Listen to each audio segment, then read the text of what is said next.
Good morning. Welcome to Door County Outdoors on WDOR. I'm Chad Michaels, joined again this week by Tim DeWittiak and Mike Krampoulos from FishDoorCountyTV.com. And this week, freelance writer Matt Straw will join us. We're brought to you on WDOR by the Neighborhood Pub and Grill, 14th at Egg Harbor Road, Sturgeon Bay. Their full menu available online at neighborhoodpubandgrill.com. You're listening to Door County Outdoors on WDOR. Good morning, Door County Outdoors on WDOR. Tim and Mike from Fish Door County TV. Hi, guys. Good morning. How you doing? Matt Straw with us over the telephone today. Good morning, Matt.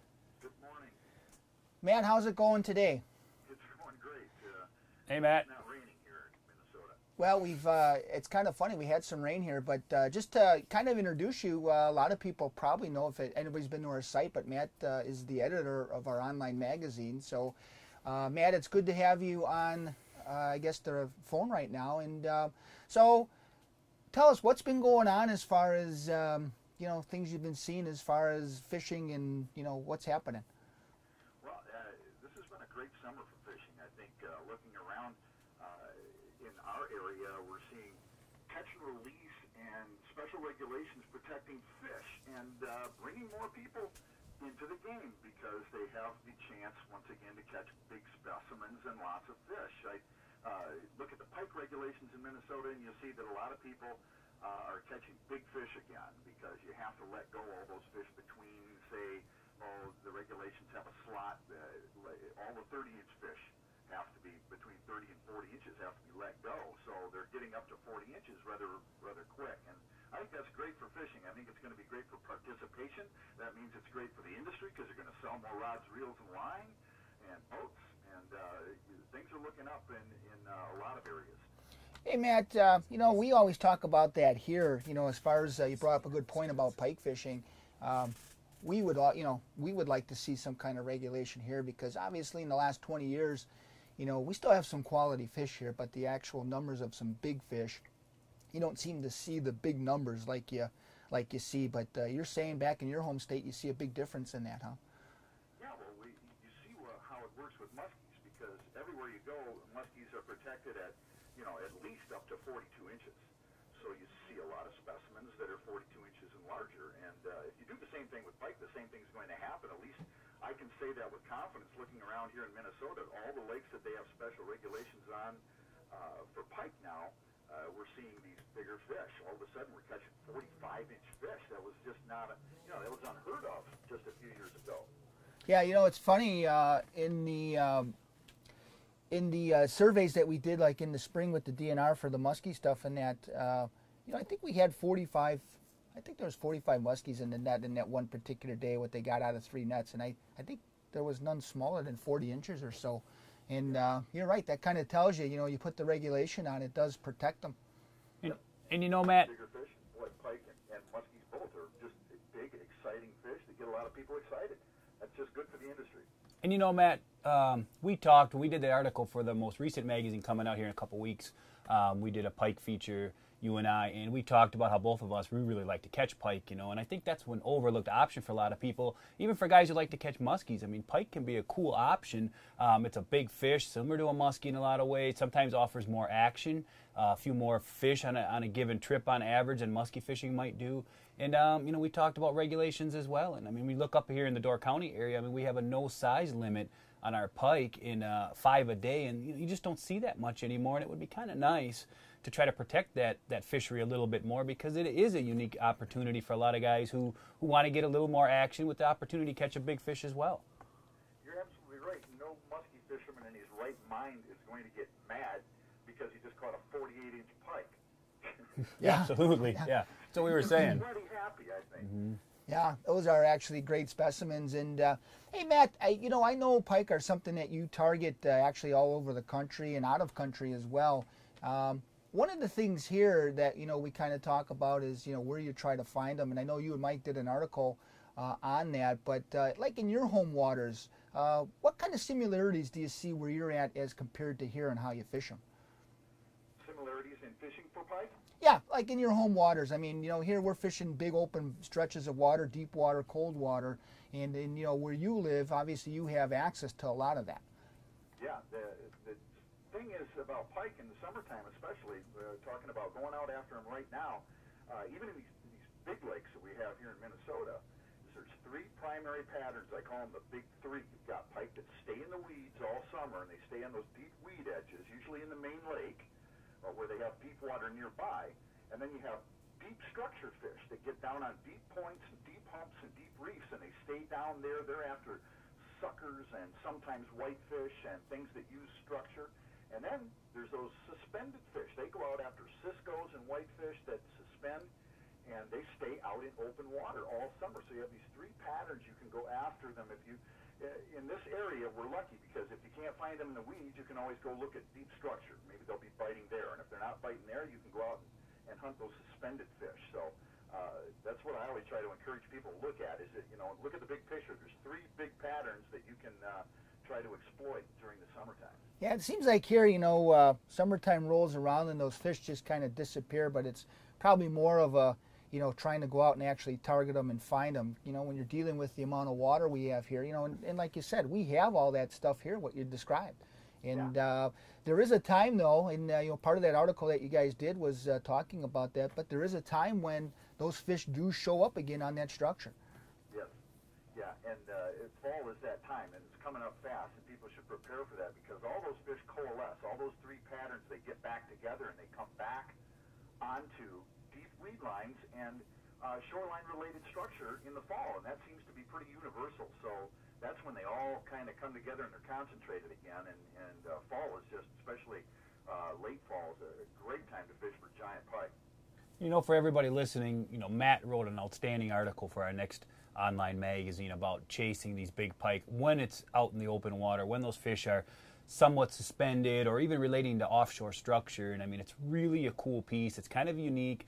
Matt and I talked about how a lot of people don't focus on that fishery enough. I mean, a lot of guys up here, especially in the Door County area, they focus on pike in the spring, and then they focus on pike again in the late fall when they're up shallower or relating to real steep shoreline structures. But that fishery, offshore, structure-related fish, but maybe suspended a little bit off, it's a great article, and I encourage everybody to check it out because you know how Matt does it, and I mean, he gives you a good idea on how to approach that if that's something that interests you. Yeah, it's funny, Matt.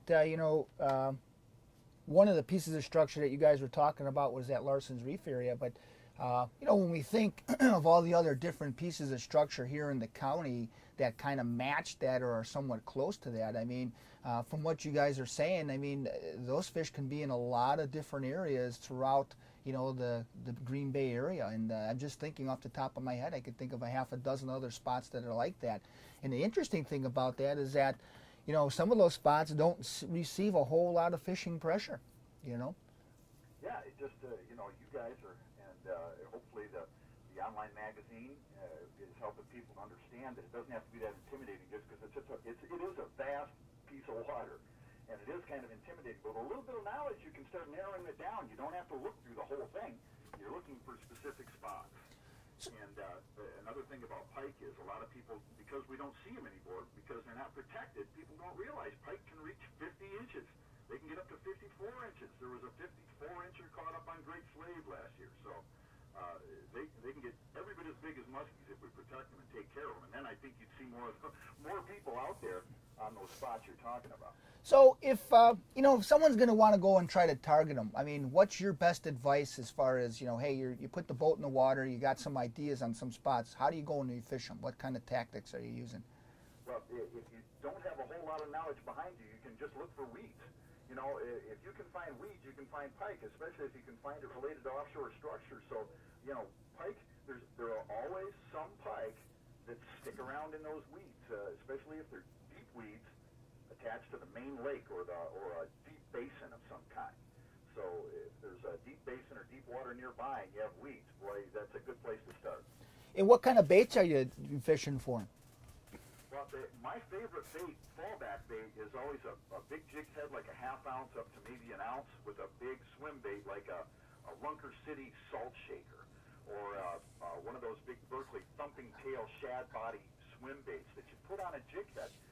Those are universally effective everywhere I go. Another thing that's universally effective, especially in the weeds, is a big spinner bait, like a Grim Reaper. One of those that are designed for muskies. You might want to use the smaller versions a little bit. But boy, you can really cover a lot of water fast with a big spinner bait. And of course, when you're trolling, big crankbaits, and that's in the magazine. We kind of discussed that. I think that's a pattern, the one that we were discussing in the online magazine, that people can go out and exploit right away and have success with. Yeah, and one of the things is you know, how many times you get surprised when you get the old muskie that you get hooked up as well. Right. Yeah. Exactly. Hey, Matt, you were talking about, okay, they're protected up to a certain size in Minnesota. I mean, if Wisconsin was going to make a change like that, you know, how fast could something like that come down the line? It is amazing how fast. If you're talking about results, you see them almost immediately, like within a year. You begin to see bigger. You got to remember, fish grow pretty fast, especially those younger fish. They can get up to, you know, the high 30-inch range pretty quickly. They're growing pretty fast in those younger years. So we saw results right away. I swear the next year I started to see bigger pike. Now that could have been an anomaly or just an accident, so I can't say that for sure. But boy, I think that pike should be protected just like muskies, and you shouldn't be able to keep anything under 42 inches anywhere. I guess I was going, how fast could a legislation change be made? How fast can it be made? It just depends on how fast people get together and lobby for it. I think that if all the sports groups that are interested in good fishing and quality fishing and what that does for tourism, so tourism should be involved, I think that they can get it done within a year. I think that you could lobby, and especially when you see the success, all you have to do is point over this way, point to Minnesota, point to the success here, and I think that they'd be, you know, likely to listen. Hey, Matt, touch on one other thing here as we're talking about pike, and I know you know probably more about pike than most people, if not, you know, is not all people in that regard. How so many people have a reputation or the opinion, let's say, that pike are detrimental to panfish populations. The perch fishermen a lot of times don't like them. I talk to a lot of guys who think that a big pike population or a lot of big pike are bad for the other fish species and that they like to fish for, and kind of let people know that's really not the case, is it? No, it's not the case. In fact, you'll find that kind of prejudice everywhere in the country. Whatever fish a person likes, he's prejudiced against all the other fish. It's true. He wants to get rid of all the other fish and just have his fish in the system. And you'll find that that's true everywhere. People out west, people at Fort Peck in Montana will take a 25-pound pike and just throw it on the bank because they think it's a trash fish. People in other parts of the country do the same because they're eating their trout, so they kill pike. The key is if pike belong in the system, especially. Now, in some of those cases, those people might be right because the pike don't belong there. These bucket biologists, people that think they know what should be in a fishery, they bring fish in and put them in illegally into systems, and that's happened a lot out west, and that shouldn't happen. I don't agree with that. But where pike are naturally, where pike belong in a system and where they are native to a system, they do nothing but help, especially when they get big. They control populations. They keep, what happens when big pike are all harvested out of a system is this. You get microfish. You get little tiny postage stamp panfish feeding all over the place and harassing the bass so much that they can't spawn, and they just tire them out and ruin their ability to reproduce, and then you have tiny bass and lots of them. It's really a prescription for disaster to harvest those big pike and top-of-the-line predators. You know, Matt, I can remember back 20, 30 years ago, maybe even longer, some of the early days Indian fishermen, you know, they used to come over. They used to do a lot of stories about the pike here in the Bay. Yeah. You know, there's always been a very supportive cadre of pike anglers out there, and I think there'd be more of them if they could catch bigger fish all the time. Yeah, it's kind of funny. It's almost like, you know, they get the least amount of respect out of all the species. Yeah, pike are worthy of respect, boy. If you've ever been bitten by one, you have a lot of respect.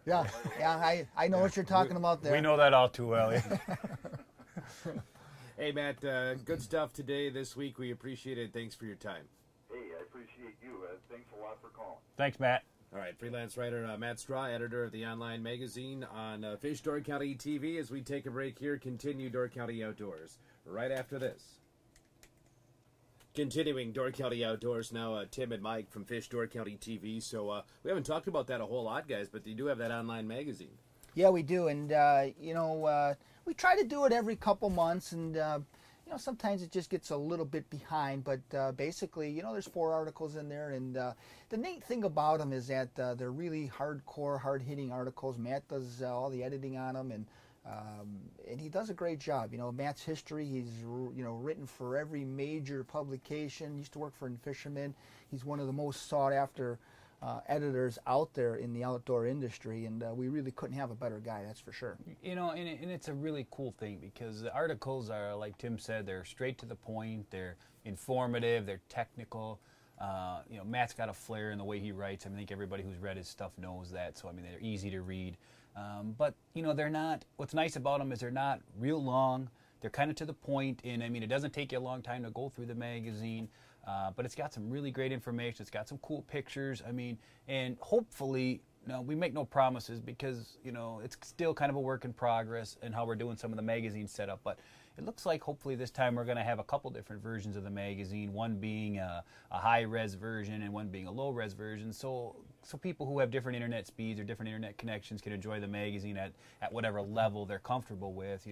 The higher end one, of course, would have the high quality pictures and some of the other stuff involved. Where if you don't have that high band, internet connections and stuff, you can still enjoy the magazine on a lower version. So it'll open it up to a lot of people because when there's that much content involved in quite a few pages, sometimes that can be an issue with online magazines. But we should be getting more and more set up with it, and it's really a cool project. I gather just by listening to him, he's a little bit passionate about pike. He's passionate about just about everything. And the nice thing about Matt is that he has spent a lot of time over here fishing, so it's not like he's living in Minnesota and writing about things that he doesn't know about here. But he's been here quite a bit. Matt and I used to fish the tournament together, and he's caught just about every species here. And back before then, we used to do we did a lot of salmon articles for Fisherman magazine that he'd come over and do and film and got pictures for the magazine. So he has spent a lot of time here. He's pretty impressed with this area for sure. And like he always says, and living here, we always take for granted for what we have here. But when people from other parts of the country come here and they fish, and when they tell you that, boy, you guys got something really special here. And we really do. Here we're talking about pike. Here it is, July. We're talking about pike fishing. And then, we can easily talk about salmon fishing. We can talk about smallmouth bass, steelhead. So there's not too many areas that you can do that in a regular time frame and talk about all those same species. You can't, you can go out on the lake, catch your salmon and trout, and then go back into the bay and catch all your, warm water species. So there's again, not too many places to do that. No, Matt, people who know Matt's a great ambassador to the sport of fishing too. He's very good at putting his words down on paper, whether it's his articles or other stuff. But he really looks at the fishery, no matter where he's talking about, whether it's here in Minnesota, his home state, or whatever. But his first goal, you might say, always is to improve the fishery, no matter what. And he's not afraid to take a stand on things, and that's what makes him, that's what makes it good. Because you need people like Matt out there who are willing to take a stand on something that they think is right or wrong, and he does it well. He doesn't insult people's opinions. He doesn't look if they have a different opinion, it's fine. But his goal is to improve the fisheries and throughout the country. Yeah, he's very passionate with what he does, and maybe sometimes people can take passionate as something else. But truly, like Mike had said, he's really for the promotion of the industry, promotion of the sport, promotion of the fish, and really nothing more. He's, like Mike said, he's a great ambassador to the outdoors. All right, you were talking a little bit ago about where you can go out and catch salmon, walleye, bass. We had a tournament in town just 2 days ago, first annual Ministry Door County Medical Center NFL Alumni Celebrity Fishing Tournament. Try to say that. It's a short, just a short little tournament.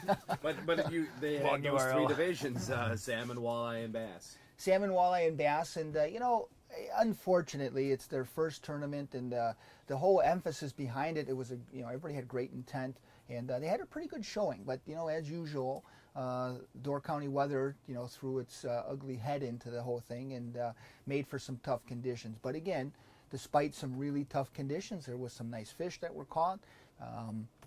For the most part, everybody had a good time, and it was interesting to talk to some of these football players that have played in professional sports and talking about how they got a little uncomfortable or sick being out on a boat in 6-foot waves, and that's true. I mean, that's really a tough situation. But again, even in a tough situation, boats were able to go out and catch some fish. And the interesting thing was that the team that did win that tournament didn't catch their salmon out on the lake. They caught them in the bay. So again, diversity always creates opportunity, and team took advantage of the bad weather, went to the bay, and they wound up winning the tournament. So. Yeah, Hitman Charters, Brian Watermolen, Pete Prevost, they were the guys that went to the lake, turned around, and went out into the bay and out to 95 feet of water. You caught up, Tim, with those guys Thursday in Sturgeon Bay. Yeah, we were surprised by the number of whitefish we marked, a lot of bait fish, and water is actually cold. Down 60 feet, it was 50 degrees, same as you'd see on the lake. So, who did you guys have on your boat today? We had Dexter McNabb and Chris Jackie, and then some gentlemen from Mercury Marine. Well, cool. And hey, Pete, running rods today must have been a little bit difficult. Oh, yes, it was. There was a lot of current out there today. I couldn't put all the rods in that I wanted to, but we managed with 4 rods and enough to win this tournament. Well, that's a great job, and congratulations to you guys, Hitman Charters, for winning the first annual tournament here. And hey, hopefully we'll be back next year with better conditions. Thanks, Tim. Thanks, Tim. Yeah, thanks, Tim. Do you want a second tag too? 3's enough, really. But More than enough.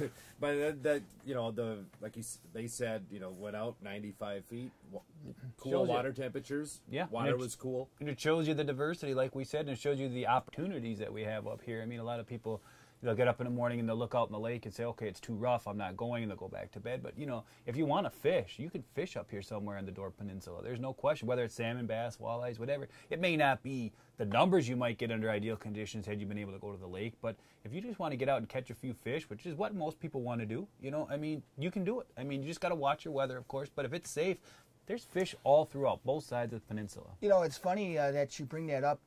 Was when I talked to Jim Sarkis about the tournament and that, and he says, well, normally they do golf tournaments, and I said to him, I says, if this was a golf tournament, you probably wouldn't have been able to golf today, and he kind of laughed. I mean, you would think, well, geez, golf. I mean, you can just about golf on anything. Well, hey, they were able to get this tournament in, and that's one of the nice things about living here in the county.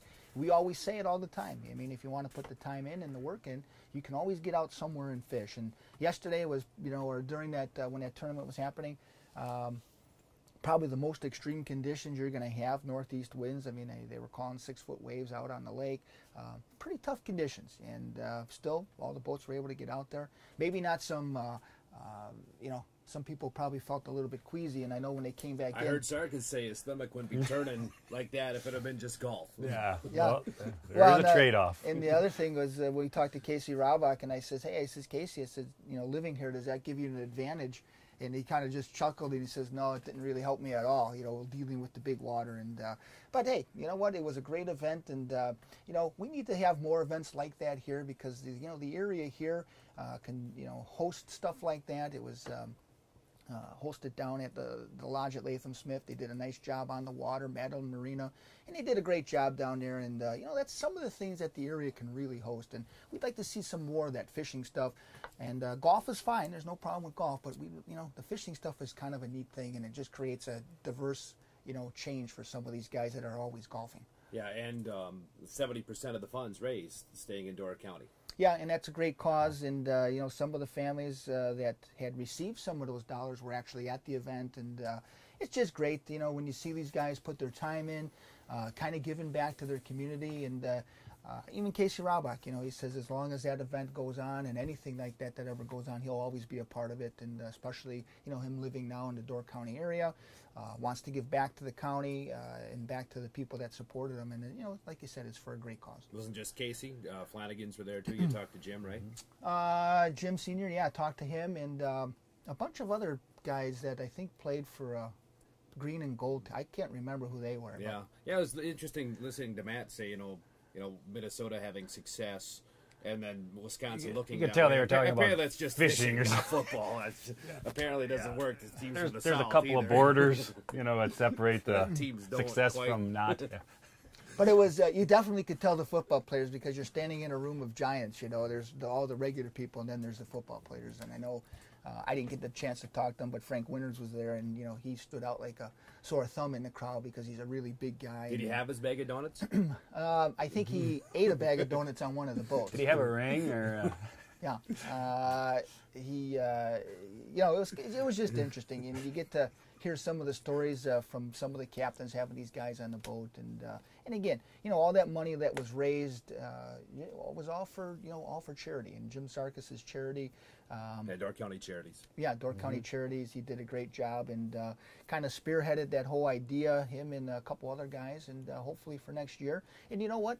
They had, I think, over 60 fishermen for the tournament and the dinner the night before, which is a pretty good success. I think they had about 130 people for that. Be nice to see next year that number keep growing because it really was a first-class run operation.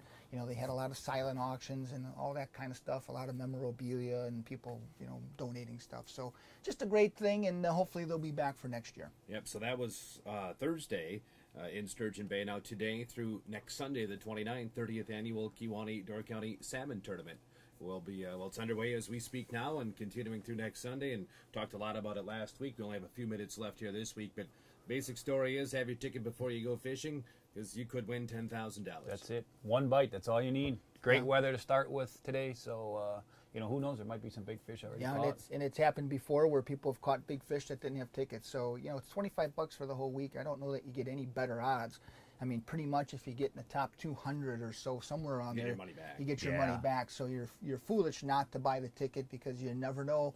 And you know, some people say, well, you know, we're not catching big fish, and you know, we're not going to get into it. Well, you never know when that's going to happen, and you know, be sorry, especially now with it's actually $10,000. You know, years past it wasn't that much, or they had other options, but it's actually $10,000, and boy, I'd be ashamed to miss out on $10,000 for not having a $25 ticket. Yeah, look at what the average salmon trip costs a guy nowadays to go out there, gas, bait, all that stuff, time. I mean, $25 to throw in for the week, you know, that's nothing nowadays when you look at the potential, you know, for one bite could get you. That's the big tournament here. It's actually from, well, Kewaunee all the way up through Washington Island, so it's the Kewaunee Door County Salmon Tournament, but there's a walleye out of Ocano, and then even further up north out of Escanaba, and something else, right? Yeah, the AIM tournament is going on right now. This will be the end this weekend. Started Friday. And it's kind of a unique format because they have that catch photo release format where they're not actually keeping the fish. They're not bringing them into the weigh-ins. They're actually taking pictures on the water, measuring them, and then releasing them right away, so they don't have to worry about culling laws, you know, that most tournaments have to, especially on the walleye end. They wouldn't have to have a boundary then either. Yeah, exactly. You know, so but you know, it all goes hand in hand, and it's not that far from the truth because you know that was one of the issues about fish mortality, and when you're catching a fish and releasing it immediately like they are, I mean, they could catch 25, 30, 40, 50 fish a day, whatever they're able to do, and they just take their 5 biggest, or I think it's 5 for them, and that's what they weigh in technically, but they weigh in with photos. I mean, they have digital cards that they weigh in with, and it's kind of a unique format, and it seems like it's catching on, and it really makes it nice because it's hard to run a walleye tournament and this time of the year with the weather and the water temperatures being 80 degrees. I mean, let's face it, the fish mortality would be pretty high in a situation like that. Yeah.